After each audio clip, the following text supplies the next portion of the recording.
Okay, it looks like we're live now. This is probably we'll call this one the Brothers Wisp 28. I think we'll be talking about a couple different topics here. And as you notice, Greg is not here. Normally he normally we do it over Skype, and he screen captures it and does some post processing and editing, and I'm far too lazy for that. So we're just doing Hangouts. We've got Justin Miller from Virginia and Tomas Kernak from Slovakia. And what have you guys been doing lately? I've been working on the new house. So, oh, you mean work-wise? Yeah, well, whatever. Whatever you want to tell the world.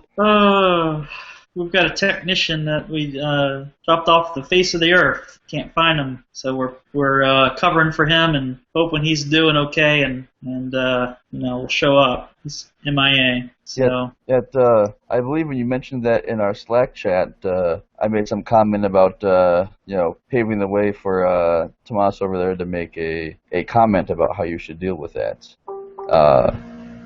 And you picked up on it right away, doing radius authentication for user controls and stuff like that. Yeah, it's not like that. Like it's not malicious.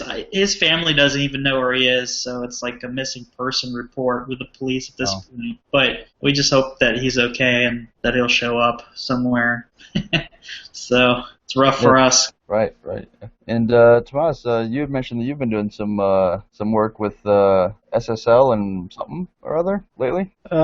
Lately, I've been really just focusing on Unimus. We are entering beta period soon, so I've been working constantly on that.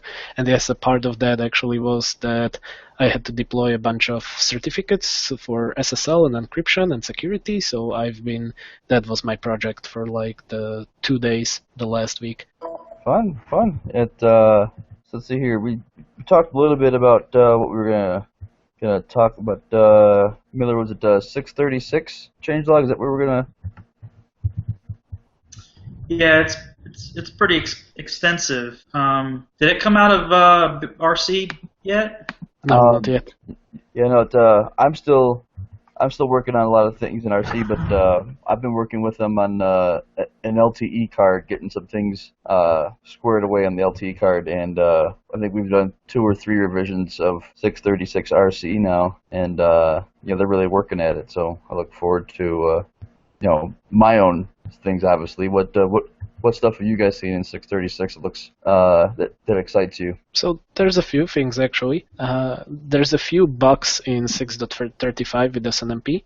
So I've submitted a couple of tickets and it's fixed in 636. So yay for that. Also, there is a bunch of new firewall additions. We've talked about previously about the new dynamic address list resolving host names, which is in there. Also, there is the new raw firewall table, which I think we also mentioned in a previous cast. And it's a huge changelog. The wireless repeater package, I think, is actually coming out with 636, which was mentioned at the previous months, right?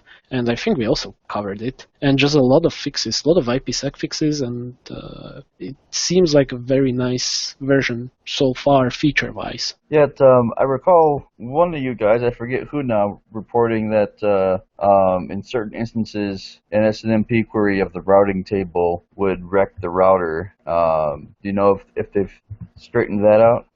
That one is not fixed yet. A couple of other people reported that actually, and it hasn't actually affected me so far. And other NetXMS pulls routing tables of all other routers every 15 minutes. So it's interesting that we are not affected by it, but by we I mean our network, but some other people from the brothers are.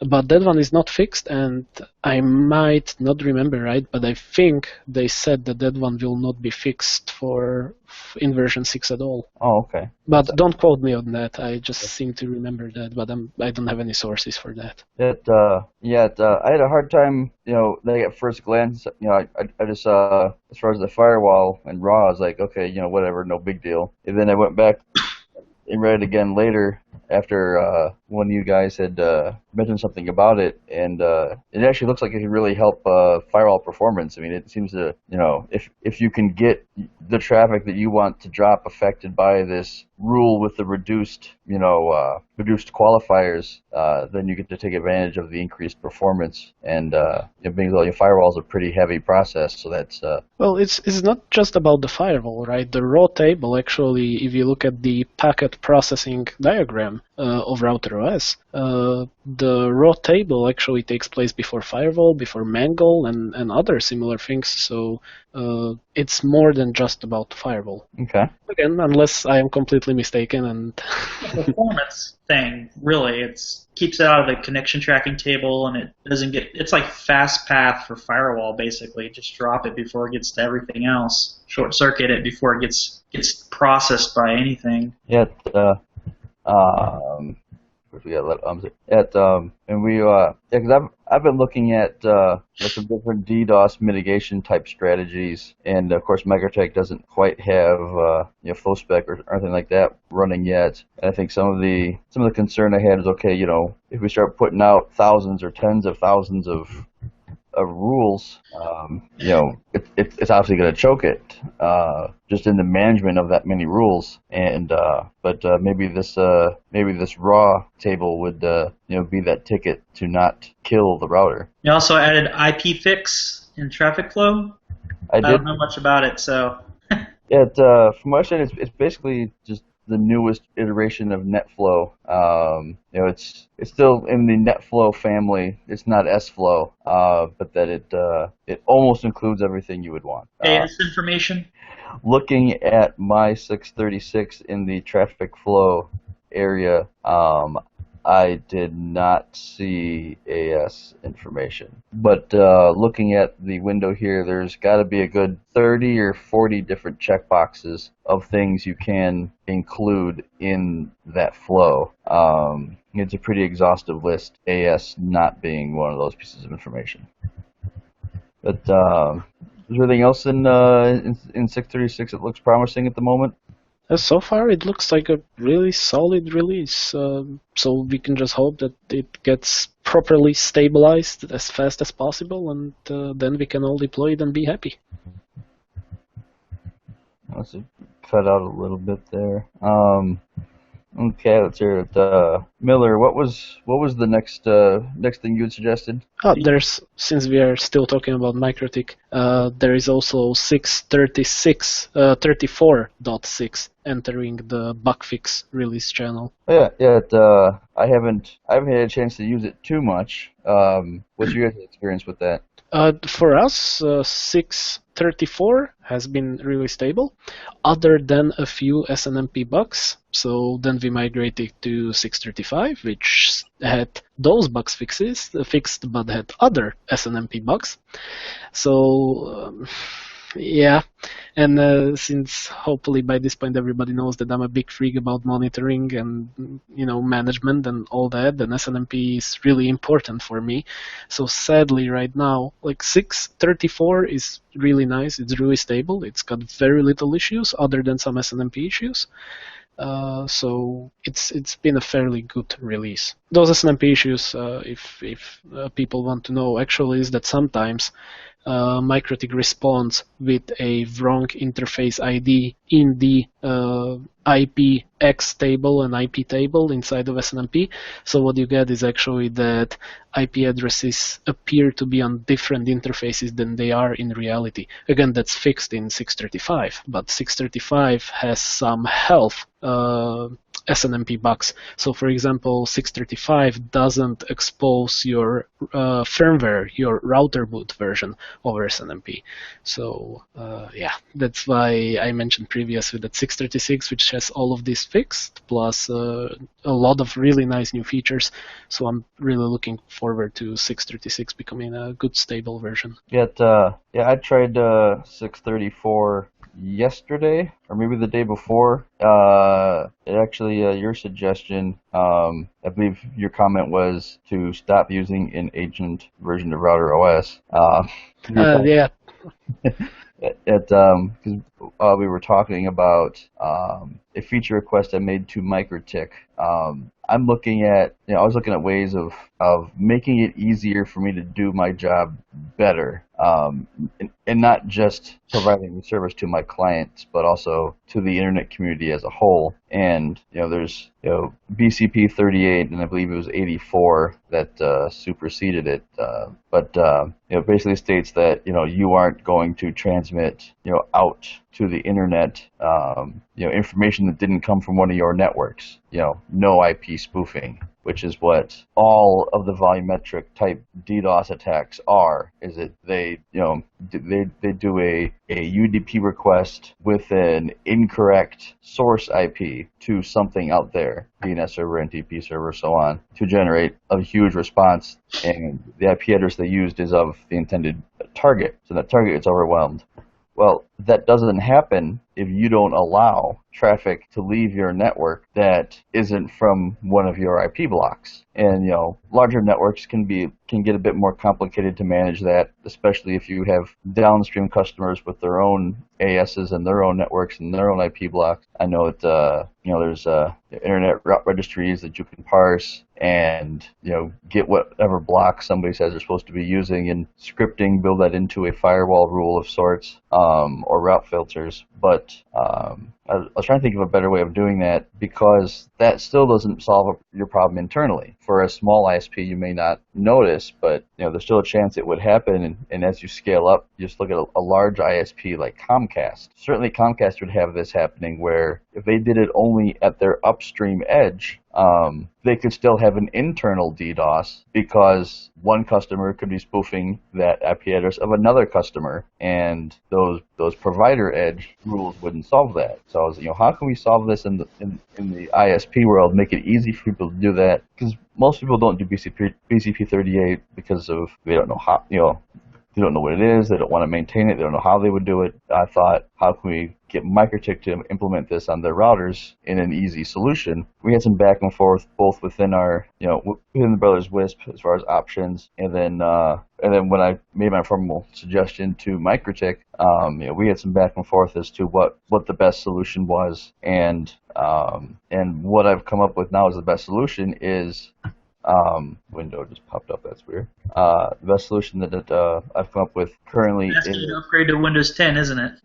no, already running Windows 10. Oh, okay. No, it was another Google Hangouts window. It restarts itself occasionally for some reason. But no, it was taking the concept of route policy filters, unicast reverse path, that you would do on your whole network, but pushing it down to your tower router. And in Mikrotik currently, it's in IP settings, something else I believe. You set it to off, which is just anything's allowed. Loose, which means when there's a packet coming in with an IP address, it checks that IP address in its routing table, and as long as that IP address exists in the routing table, it allows it through. If you're running default, then not, have a default route, obviously then everything's allowed. But if you're running default free, then if someone's spoofing IP addresses from ranges that don't currently exist on the internet, then it would block it. Well, then strict goes one step further, in that strict, that IP address has to exist in the routing table, and the best possible path from that router to that IP address has to be the interface that the packet came in on to allow it through. Obviously, by name, that's more strict. And they said, well, just set it to strict, and then it'll stop that problem on the customer-facing side. But then you have the problem with, if you have multiple upstream paths, strict. Actually, any kind of asymmetric routing. Right. Yeah. Then that doesn't work. You're blocking packets that you shouldn't be. And so I got digging to see if there's a way to have this tweaked in the kernel or somewhere, and sure enough, there is. And so I sent that on to them, where in the page I was looking at, it just told you place in this path, change this file for this interface and change this setting. So by default, it's in Linux, it seems to be set the filtering per interface. And so now I modified my request to them to open that up to allow you to change those settings per interface. So you could keep it loose on all of your non-customer connections, but then any interface facing a customer has strict. Then that would be dispensed with at the kernel level instead of the user space, resulting in much less resource consumption to drop that. And it's not that it's a big problem, but I'm trying to find a way to make it easy for people to implement something they should be implementing. Because you could have the best policy or best practice in the world, but if no one uses it because it's difficult, then it doesn't do you any good. Mike, I got a question for you. I said I got a question for you. You said Loose checked your routing table to see if you had a route for that packet, and if you did, you'd send it out. You said the default would cover everything, so it's effectively useless if you run a default. But if you run full tables, if you had a route for it, it would be passed through. But in your example of the spoofing, you would have a route for whatever server in there. You would have a subnet in there, a prefix in there that would cover that server that's getting DDoSed. So you would still pass that packet, wouldn't you? So this doesn't solve your BCP 8438 or whatever problem. It's just... Oh, right, yeah. I'm reading this wrong. Well, you would use strict facing your customer, so that way then a packet comes in, and if the router doesn't see that interface as the best way to that IP address, which in case of your customer would be the only way to that IP address, if they've been assigned 2.2.2.2, the router would only ever accept traffic from 2.2.2.2 at the kernel level then, if set to strict. Right. Currently it's enabled, or it's set on the router as a whole, and I'm asking for a per interface option. But yet, loose, people spoofing, people still do spoof from IP addresses that aren't in the global routing table. It's for different purposes. They're not attempting to affect a DNS amplification attack per se, but there's other nefarious reasons for doing that. I don't know, but people do it, so I assume they're doing it for a reason. But and that was a hell of a tangent off of, or a hell of a monologue tangent off of whatever it was we were talking about before that. We are talking about upgrading router OS versions. Oh, yes. And so the whole story was because one of the possible ways that I suggested that could be implemented is with firewall rules that are automatically generated when your PPP clients connect or DHCP clients connect. Because DHCP server has on-lease scripts, and PPP profiles have on-connect and on-disconnect scripts. So you could actually dynamically, by scripting, generate those firewall rules, which would implement basically whatever discarding logic you like, right? You could be really creative there. It's scripting, so you can do absolutely whatever. And Mike was running an older version which didn't have this feature, so that's why we talked about the newest bug fix version and all that. Yes, because I was originally asking Mikrotik for, just like they have for simple queues, where a triple PoE session, or one of the various other ways they do it, it'll automatically generate a simple queue. I asked for automatic generation of IP firewall rules, and then that's where you had mentioned, well, you can do that yourself already. And after seeing that feature being available, I do see there being a ton of things that you could do with that, with scripting. And it's Mikrotik scripting. You could do anything, whether it makes sense or not. But that seems like a very handy addition for a lot of the custom work that others may do. But my 634.6, I didn't have time to investigate. I just downgraded immediately when I saw the problem. Was like 3/4 of my PoE sessions didn't reestablish. Didn't take time to figure out why. It's not working, roll it back, and I'll have to figure that out later. They were, according to the logs, they were authenticating and then terminating. I don't know what causes that. I'll have to test that out, I guess. And with that, I guess we can move to the next topics, right? Sounds good to me, unless you guys got something else. What was our next topic? The Mimosa wall plug? Oh, yes. That, for those that didn't see it, Mimosa announced. They call it the wall plug, but it's basically their own in-home router. Their multi-point platform, apparently the CPE side has a rather reduced functionality compared to what we're used to. Well, obviously those that run Mikrotik, just about everything has reduced functionality compared to Mikrotik, but it seems like the Mimosa clients were even less functional than most, and as it turns out, the reason for that is that they were baking their own internal Wi-Fi box that then does all of those things. It does the NAT. It does it actually do PoE up to the outdoor radio. And regarding the PoE, currently it is just standard passive 48 volt Mimosa only power. Just for cost effectiveness. It sounds like they've got some on the roadmap plans to make that a little more flexible. They just wanted their first one out to be cost effective, and then work on the the ones with the added features. And Miller, what was the shortcoming that you noticed in the product? No dual band, no care. Yeah, that has caused a bit of a discussion on the Mimosa users Facebook group. Not with Mimosa, complaining about it. That again falls into they just wanted the first one to be cheap and easy, and they've got something else up their sleeves. But a lot of people were very sharply on both sides of I have to have 5 gig in the home, and I mustn't have 5 gig in the home. A lot of people are worried about it interfering with the 5 gig on the roof. That's what that comes from. But in my situation, have to have 5 gig in the apartment. So yeah, and I think most of the disagreement comes from just one's environment.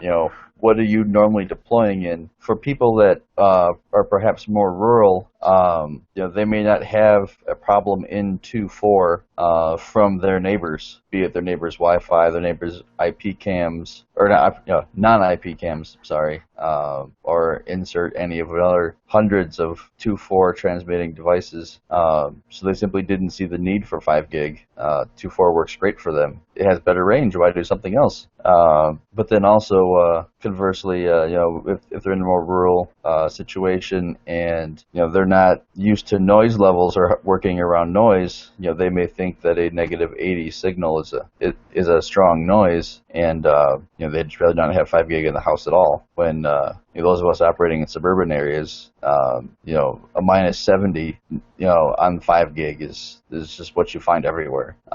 So you've got experience. You're used to working around noise, and depending upon how effective their magic is, they do claim to have auto channel selection, not just at boot up, but continual channel management.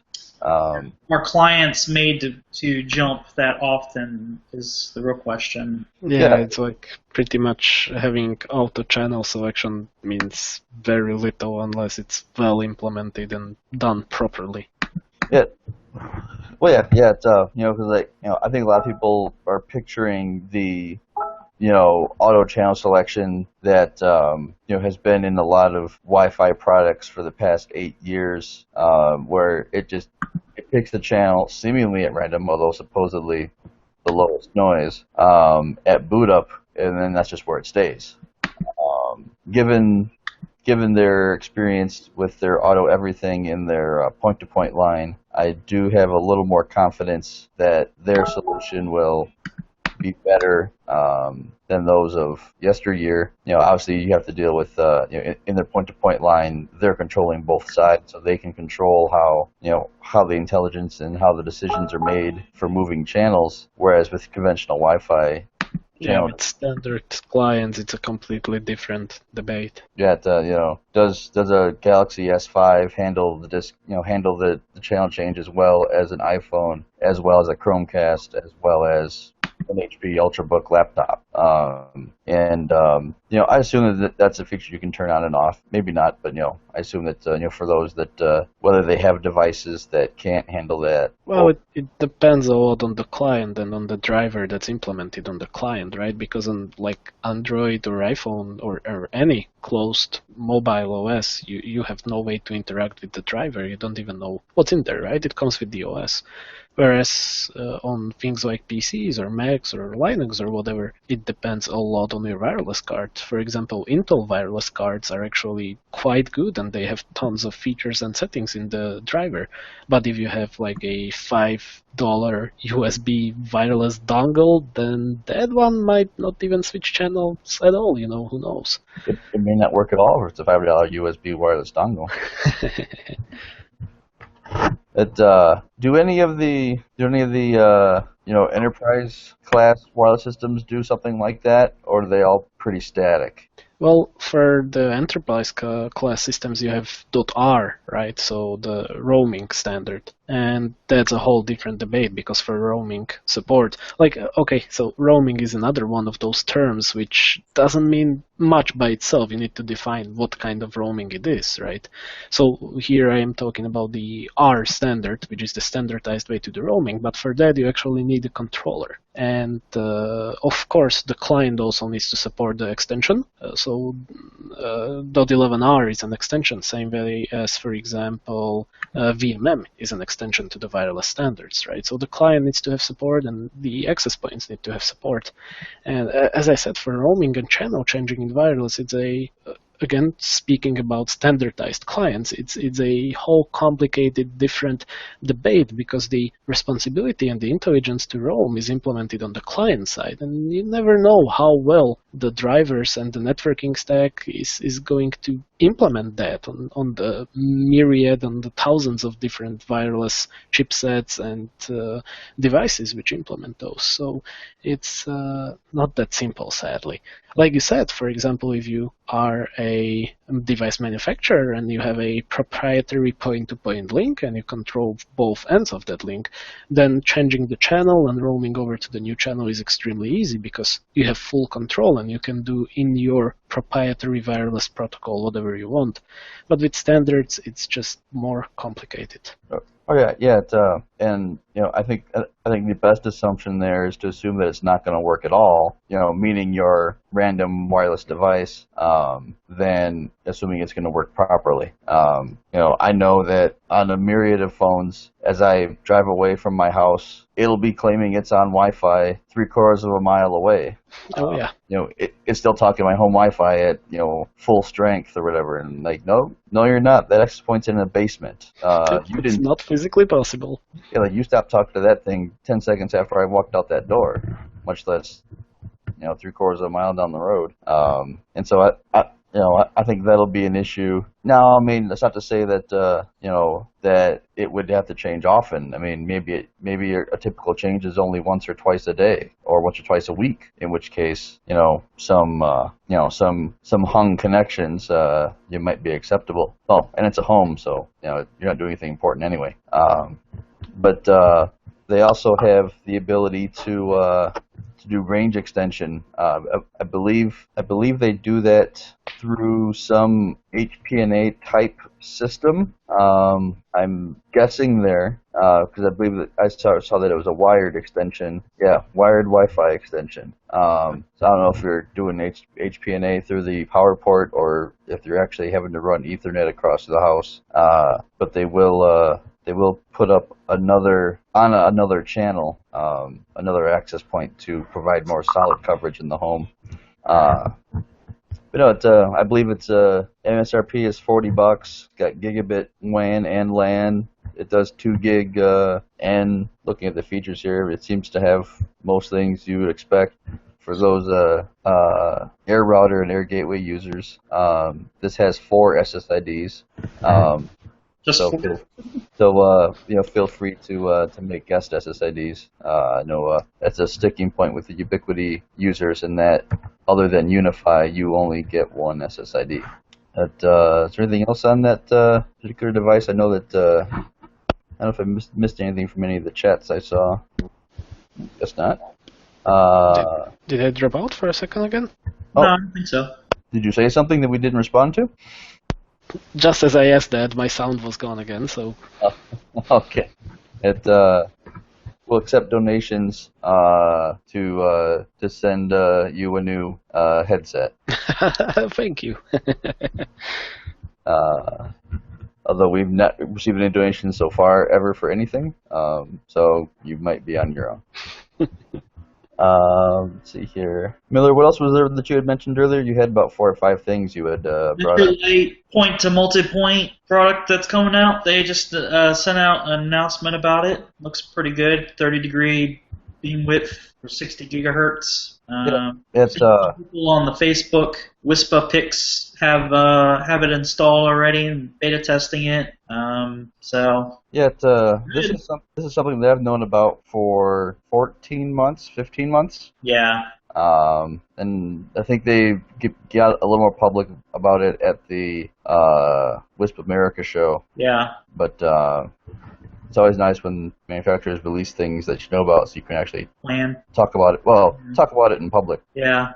Thomas, did you see that product announcement? Mm-hmm. No. That company called MetroLink. They've or IgniteNet is the company name. MetroLink is the product line. They've about a year ago they announced a 60 gigahertz point-to-point product. Oh, I know what you're talking about now. Yeah. Yeah. But now they announced the multi-point product. About the multi-point, I didn't know. No. Okay. Yeah. They've. I don't think I've actually saw a price. I assume it's going to be about the same as the other ones. It's about $500. In my range zone, it looks like the maximum range you would consider is about 600 meters. It's a 30-degree sector, 1.3 or so gigabits per second.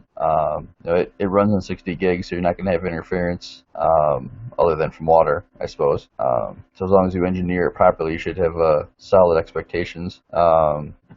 From what I understand, it's very similar to the point-to-point line. Miller, what are your experiences? I know that you've got some of those. Yeah, we've got some. We've had some problems with a couple of links, and there's two links in particular that we keep having issues with, and one of them's a hardware problem, and the other one we're not quite sure if it's people on the roof walking in front of it, or monkey business on the roof because it's an active construction site still. So, and then we don't know if the power's been turned off when people walk out at night. So we don't really jump on that one as much when there's a problem. But we were just trying to get the 5 gig backup to work on that, and it wouldn't link up at all with 5 gig, but it would link with 60 gig. And it was just weird. And I think I gotta start over and restart by defaults because it's been upgraded like 3 or 4 times. So. What's the latency like when you're working when the link's working? Oh, it's super fast. It's like air fiber latency, sub 1 millisecond. Okay. So you can tie a bunch together and pretty much have a kick-ass backhaul if you wanted, or light up a bunch of buildings with it. It's nice. So. How many links of that are you running now? I think it's like 10 links or something like that. Okay. I suppose if you've got problems with 2 radios out of 10 links from a manufacturer new to wireless. Yeah, some of the early models had problems with had production run problems, and I think that's what the models we got. And I think that's the problem we're having with maybe both of these. So. Okay. Yeah. And then for those who have lost track, he's got the point-to-point line, but the multi-point is expected to be very, you can use the same antennas for your same. Oh, looks like we lost Tomas. I'm here. Just battery running out, so I need to get a power cable. Oh. You can use the same, like the point-to-point radios. Those are the customer side radios. Those are the clients, yeah, for this. We're not going to be using it for residential anytime soon, unless it's residential, meaning the entire building. But I mean, it does show that they've been working up most of their bugs with the other product line, and Yeah, we're waiting on the new mounts to hit the channel still. Once those new mounts come, we're going to have to redo all of those links that we have because those things are just bad. For 60 gig, it's a lot more precise. So you not only need A, precision, but B, something solid so it's not vibrating and moving. Yeah, it definitely wobbles a little bit in the wind. Too much to be useful long term. And then from what I saw, it'll support up to 8 clients initially, and on the roadmap they have support for 32 clients. I know that some of you are going to be looking at, my Cambium PMP 450 will do 200 clients, but it's a different ball game, and you're not doing residential. Yeah, I can't see running more than 8. To be honest with you, 32 is just outlandish. I think because the whole point of it is to get a lot of bandwidth to a property, and if you're oversubscribing that much, then so you could probably co-locate these guys really well as well. So it's almost go wide and not tall on it. That would be my suggestion. I could see using it in like a business park. Deploying within the business park. You've got business customers. They're going to pay a little bit more than residential customers. So you can afford the higher priced equipment. But for those of you that sell just to standard businesses, they actually probably use less bandwidth than a home. You will have that range limit of about 600 meters and 30 degrees, so there are only so many structures you can get, in that space. Maybe 32 clients in the 60 gig world is the same as Cambium's claim of 200. You could do it if you tried, but would you really want to? What's the next topic, Mike? Let's Encrypt?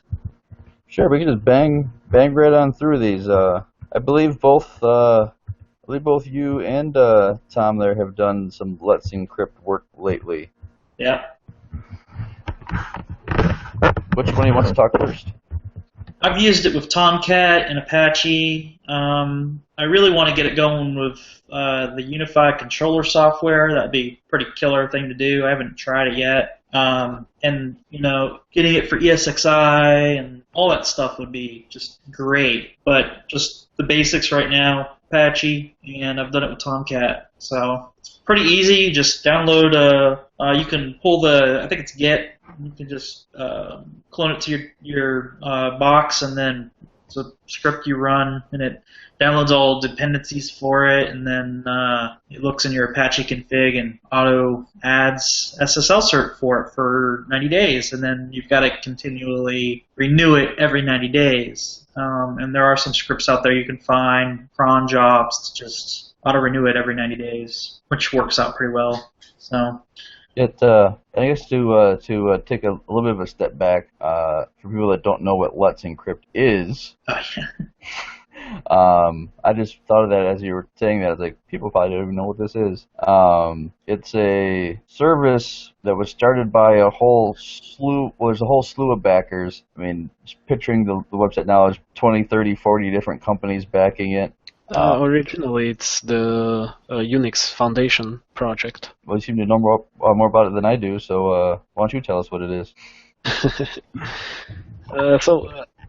I think it was started about 2 years ago, actually, for it to be integrated into all the major browsers. So it's a certificate authority, a free open certificate authority from the Linux Foundation, actually, not the Unix Foundation.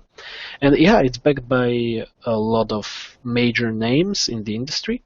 And the goal is just to let's encrypt everything, right? Let's have free, open, and easy certificates for all your HTTPS needs. And that's what it does. It's actually already implemented in all the major browsers and most of the major software out there. And yeah, like Justin said, you just get a little script which basically serves to authenticate you as an owner of the domain or the FQDN record, and it just verifies the ownership and issues certificates for that, and it does it completely automatically and renews them completely automatically for you as well. And you can have it even inject into your Apache or similar software, NGINX, etc. configs the SSL directives and everything if you want to. And it just makes it really easy to have HTTPS that's valid and functioning, and that's about it. Yeah, I'll have to admit that just within the past week or 2 weeks ago, I noticed that the web hosting controller that I use, Interworks, that it had plugins for both Let's Encrypt and Cloudflare. And yeah, WordPress does that too. If you get a WordPress site, it's automatically Let's Encrypt. So. Okay. Yeah, and so I thought, well, Let's Encrypt does SSL. Cloudflare will do SSL and CDN and DDoS and all this other stuff. So I went with that. And then one of you guys in the chats had mentioned, well, what's it like between the server and Cloudflare then? So, oh, well, yeah, I guess I can do both Let's Encrypt and Cloudflare. But then, obviously, I was more worried about getting the Cloudflare stuff all straightened out, which seems to be fairly simple. I mean, it's already running. It's not quite how I want it yet. But then, listening to Justin talk about all his other servers, and I thought, yeah, everything I have that's even internal that I have to keep clicking on the stupid, yes, this website is fine. For internal Let's Encrypt will probably not solve those issues, right? Because it needs to be publicly available. It needs to have a public FQDN. Could I give it a public FQDN that then is only reachable in say I make my... The script verifies that you have control over that domain, so it actually, one of the functionalities of it is it starts its own web server on its own port or on the SSL port, and then the remote server downloads a file from it, and that verifies ownership, or you put a file inside the root of your web server, and that verifies it. So there's a couple other ways of verifying, I think, but I've only done the one. So you just can't have it be, Mike's.land, because that's not going to work at all. Oh, right, yeah. I mean, I would, after your comments, I thought about, so then I just have a, vcenter.internal.mydomain that resolves internally, but you're saying then though that they have to connect into the server to verify it. Yeah, and you could do that with your internal server, like if it was internal wiki or something, and you want to have it, you could NAT out that one thing and allow it through firewall rules to only connect to Let's Encrypt. Yeah, it's every certificate authority, so every CA, public CA, will only issues public certificates for services reachable publicly. So it's not actually just Let's Encrypt that does this, it's all public CAs. So if you actually want to have valid certificates for your internal network, you need your own internal CA, which is fairly common in enterprises and in bigger environments to have your own internal CA, which issues your own internal certificates, and then you can inject that CA into your browsers and other certificate trust stores through like GPO policies for Windows, and of course for Linux there's a myriad of ways to do that. And you can also do that on a per certificate basis for each of those services too. If you don't you can add a self-signed into your trusted certificate. Yeah, you can do it with the self-signed as well. Definitely. Get away with it that way too, Mike. So. But I would really not recommend going self-signed. It's issues. Okay. But in your work with Let's Encrypt, Tom, you actually got it to be a part of your Puppet automation wizardry that you just click a button and spins up a server and it's already functioning, correct? Yeah, so what I did last week was that I pretty much secured about 20 vhosts, so 20 domains, 20 virtual hosts with a single commit into Git. So what I did is I wrote a module that integrates with our existing Puppet infrastructure and with our existing automation. So I now can basically, when I'm declaring a new virtual host, which is in Apache just a new separated space for a new domain, I just tell it that use Let's Encrypt for that domain, and that's it basically. It automatically generates the vhost files, it automatically deals with all the security, and it automatically pulls a certificate from Let's Encrypt and automatically keeps it renewed. So, which is really nice about Let's Encrypt, right? Because it works the way it does, is that you can completely automate it and have it completely self-contained within your whole automation, which you already have. So for me, whenever I want to now just pull up another website, throw up another vhost, it's just a single line inside of my Puppet manifest to have it completely HTTPS secure. Once again, how you're better than the rest of us. It's not as hard as it sounds, really, or well, not as complicated as it sounds. Yet, just like when with the automatic IP firewalls and triple PoE, it's like, yeah, you can just make a simple Mikrotik script. And like, I wouldn't even like go to the wiki, intro to Mikrotik scripts. I don't even know where to begin. And now, obviously, with the Puppet stuff, I can I get those concepts a little better. I could probably get a little further with that, but. Sometimes some of us don't have quite the breadth of knowledge and experience with doing things the right way. Or the time. That's a big factor too. Time, yeah. Well, sounds like we may have talked that one a little bit. Yeah, we're about an hour, I think, right? I don't know. Probably even longer. I don't know, because apparently there's no timer on the screen that tells me how long it's been going. But so I guess we'll wrap this one up. As Greg would say, put a bow on it. And for those of you that are keeping track at home, this is the third installment in a row of doing them every 2 weeks. Most consistent we've been at anything ever, other than our own internal discussions. But and so hopefully we'll be back in another 2 weeks. So in that next 2 weeks, Miller, what do you plan on accomplishing? Moving into my new home, hopefully. And finding your headphones? Well, they're in my pants at the other house. I got to go back to pulling staples from the padding from the carpet that we pulled up. The AC is broken, and it's like 80 degrees up there with the AC on, so sweating like crazy. Fun. Are you just rolling back to original floor, or are you just new carpet? Okay. Yeah, they had a cat and a dog and 2 dogs, and after we pulled it up, it was like the sand on the floor. It was just so much dirt and dust and stuff. So we're cleaning up and make it all nice. So. Tomas, what do you plan on doing in the next couple of weeks? As I mentioned in the beginning, we are releasing the beta of Unimus, so I plan to focus all my energy on that. And also I have training, so I'm actually training next week, so it's going to be busy couple of weeks. You're the trainer or you're the trainee? I am the trainer. Okay, fun. I do Mikrotik trainings, so yeah, Mikrotik trainer. I think I might be the only one of our group that's not a Mikrotik trainer. I'm not a trainer. All right, well, I guess we'll have to start our own little club. Not the non-trainer side. I've got 1 cert from Mikrotik, and that's it. So you have to have 2 to become a trainer, right? Yeah, the basic one and at least 1 advanced, and then there is a few other requirements. Yeah, I've been using Mikrotik for 12 years, and I don't have a damn thing. You're not certified, but you're certifiable? Some would say that.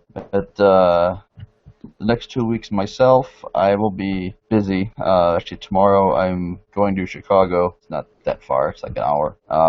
Staying at the wife's cousin's place for Nanog 67 for the 5th annual Midwest, and it's a long name, 5th annual Chicago Ed Midwest Data Center Summit, which I am a speaker at. I'm moderating a panel on connectivity. And then also next week, there will be the AMZIC's More IP conference. I have 3 conferences next week. How do you get your work done, Mike? Obviously, there's some overlap. Well, some would say that I don't.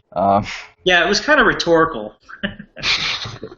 But no, I mean, with with the exchange, you have to put your face out there, and oh, I didn't even realize until just now. Do you notice the shirt, Justin? You're representing RVAIX. Nice. Yeah, I just happened to look down at the shirt as I was talking about exchanges. You should wear that to the data center in Nanog. Put in FaceTime, get people to join the exchange, get new markets. We're hoping to actually open up 2 markets yet this year. Still waiting on the one to finish the building sale so we can do it. But we're planning on opening up another one. I believe we've got it in our materials, so I can talk. St. Louis is what we're waiting to go on any day now, and then looking at going down Greg's Way, doing something down in Houston. Got some things pending there, but so then I don't know what I'm doing the second week. Probably catching up on work from the week before. But alrighty, well, thank you guys for watching, and I guess we'll see you later. Adios.